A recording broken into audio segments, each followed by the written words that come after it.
کیا آپ جانتے ہیں کہ ایک DII ایجنٹ کا اغوا اور قتل نے امریکہ اور میکسیکو کے درمیان منشیات کی جنگ کو ہمیشہ کے لیے بدل دیا؟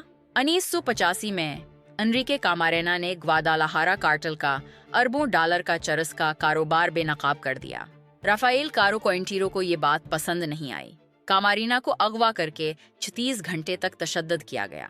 ڈاکٹروں کو بلایا گیا تاکہ وہ زندہ رہے اور DEA کی معلومات بتائے۔ یہ منظم جرم کی تاریخ کا سب سے ظالمانہ واقعہ تھا۔ امریکہ نے آپریشن لیجنڈا شروع کیا۔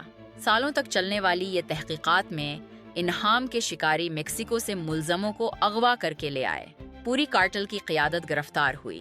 آج تک کامارینا کا قتل دونوں ممالک کے منشیات مخالف تعاون کی بنیاد ہے۔